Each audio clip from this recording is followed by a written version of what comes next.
ربنا تقبل منا وعافنا واعف عنا وعلى طاعتك وشكرك أعنا.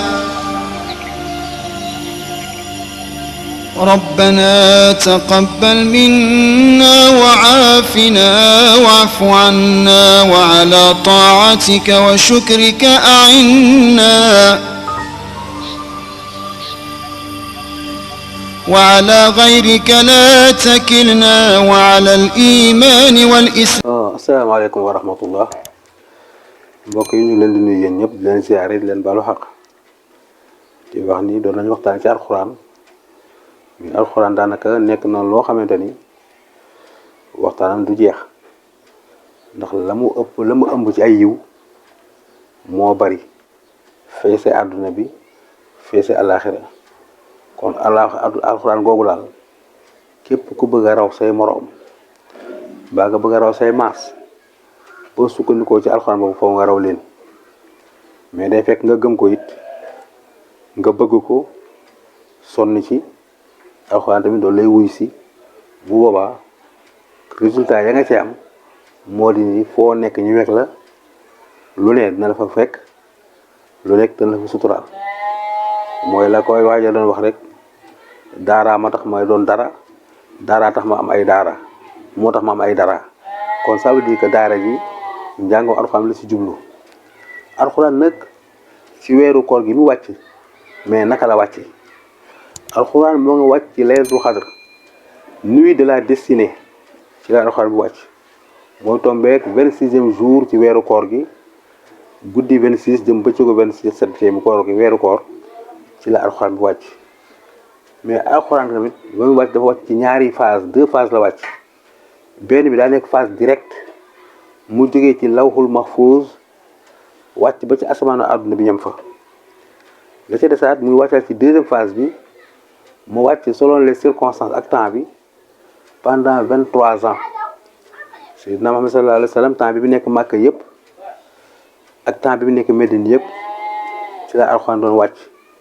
mais alxuraan ba muy wàcc nag wàccul ko ni ko aligné nii ci biir livre bi dafa wàcc ci rang dispersé doon wàcc selon les temps ak les circonstances xew-xew bu am rek verset ñëw wala surat ñëw ci Yonent bi sallallahu alayhi wa sallam bu ko waxee saaba yi muy nekkaloon les compagnons du prophète ñoom dañu ko daan par cœur dañu ko doon mémoriser bu ñu ko mémoriser léegi ñoom dañoo mujj am ay benn commission d'écriture boo xam ne Seydina Ali moo ko jiite commission boobu la mu doon bind mooy alxuraan bi mais fan lañ ko daan bind dañ ko daan bind ci ay xobu tàndarma dañ ko doon bind ci ay yax dañ ko daan bind ci aussi ci ay der yii ak ay xeer sax des fois dañ ko ci doon bind fii lañ doon archiver alxuraan bi au temps du prophète Muhammad sallallahu alayhi wa sallam parce que tamit boo seetee ñoom matériel yooyu ñu amoon ci lañ tolloon doon ko ci def mooy li ñuy wax ni nit ki da ngay dox ànd ak sa jamono ci seen jamono loolu waxee woon da ngay bind ci tàndarma ngay xobu tàndarma ngay bind wala nga bind ci ay xeer wala ngay jël ci ay der des pots tannés day def lu ko wulli ngeen ciy bind wala boog ñoom ci ay yax ñu ko ciy bind yax yi mooy les omoplates yax yu tàppandaar yooyu ci lañ daan bind ñeneen ñi tamit di ko mokkal nekk ay kàng fóore ay ñoo xamante ni ay intellectuel lañ yoo xamante ni intelligent yoo xamante ni ñoom ñooy mémoriser Coran bi di ko jox bu ko defee loolu lañ doon defee l'essentiel moo di ni alxuraan encore une fois nit ki da ko war a bëgg boo ko bëggee nga di ko jàng boo ko jàngee di ko jéem a comprendre bu ko defee nag yàlla dina ci dimbali suturala ci alxuraan bi ci phase yooyu la wàcc mais alxuraan nag mooy wax yàlla wax yi gën ci àdduna yëpp mooy waxi suñu borom subhanahu wa taala kon wax yàlla moo ci gën mooy téere alxuraan ku ci laal da ngay gën xool Jibril malaaka yëpp Jibril moo ci gën mooy seen chef parce que Jibril moo doon transporter alxuraan di ko jëlee ci suñu borom lawhul mahfuz di ko indi ci yonent bi sallallahu alayhi wa sallam Muhammad sallallahu alayhi wa sallam moo gën ci prophète yëpp parce que ci moom la moo alxuraan wàcc xoolal l'islam mooy religion bi moo gën ci religion yëpp parce que ci la alxuraan wàcc weeru koor moo gën weer yëpp parce que ci la biir alxuraan ci wàcc te ci biir weeru koor laylatul xadr moo gën ci weer yëpp moo gën jour yi ci yëpp parce que ci la alxuraan wàcc même ci nit ñi yonent bi sallallahu alayhi wa sallam dafa wax ni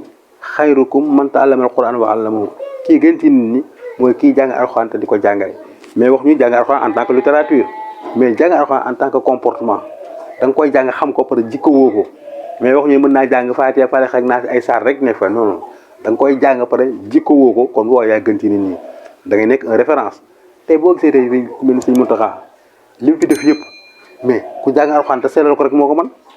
réconcilier des chefs d'État le président Abdoulaye Wade ak le président Macky Sall malentendu bi amoon seen diggante ku ci nekk wax nga ci ku ci nekk def nga ci mais lu mujj Sëñ Mountakha moo leen réconcilier te pourtant alxuraan la jàngee kese il n'est pas universitaire amul benn diplôme universitaire académique boo xam te nit mën nañu ko nangu mais xoolal la mu réconcilier ba Covid 19 bi ñëwee moom Sëñ Mountakha dafa débourser la grande somme de 200 millions jox ko état participer ko ci xeex ba pour ñu fi mën fay jógee bërki démb manifestation fi ñu amoon au début du mois de mars mais Sëñ Mountakha non seulement dafa calmer yëf yi mais dafa participer encore à hauteur de 50 millions pour les blessés ak les décédés mais xoolal ñi xool yi toll noonu ku ko mën a am di génne bourse yi toll noonu il faut nga jàng alxuraan rek mooy waral nit ki di def effort bu rëy da nga xool fii tey ku mel ni Serigne Mboup avec le CCBM mais pourtant moom il n'est pas universitaire alxuraan la jàng te xool entreprise bi muy géré ku mel ne Abdoulaye Dia la Sénico bërki démb rek mu ngi génne benn somme de 250 millions jëndee ko ay ceeb 500 tonnes de riz pour may ko les talibé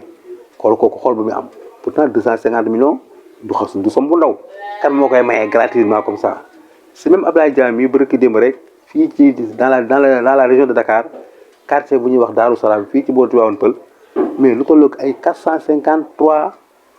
parcelles yoo xam ne moom moo ko moomoon ay nit jaay ko ay promoteur jaay ko ay nit tabax ko dëkk ci mais mu dem tribunal ne ko yaa gagné ñee def appel mu defaat appel moom mu gagné waat ba pare tribunal ne ko léegi bu la neexee ñu envoyé d'escorte ñu toj kër yi mais lu mu wax may naa leen kër yi ci xol bu sedd ñoom te ay titre foncier la amoon mayu leen sax ay bail mayu leen permis d'occuper mais ay titre foncier leen jox fi ne ñoom seen kër yooyu même bu ko état soxla la da leen di dédommager ak ay fort prix kon loolu yëpp doomu daara koo xam te ne alxuraan sax na si yow rek yaa ko mën parce que alxuraan day def ci yow ouverture d'esprit day def ci yow aussi xol bu yaatu boo xam ne day tax nga gën a mën a muñ mën a dimbale mën a jàppale te aussi doo ko wanewu doo ci wantewu ndax alxuraan moo wax ni innama nut'imukum li wajhillahi la nuridu minkum jazaan wala shukuran dama leen jox lii rek waaye xaaruma ci contrepartie yéen ngeen sant ma mbaa ngeen gërëm ma wala ngeen may tagg yow ngeen baal ñu àq wasalaamu aleykum wa rahmatullahi taala wa barakaatu. ربنا تقبل منا وعافنا واعف عنا وعلى طاعتك وشكرك أعنا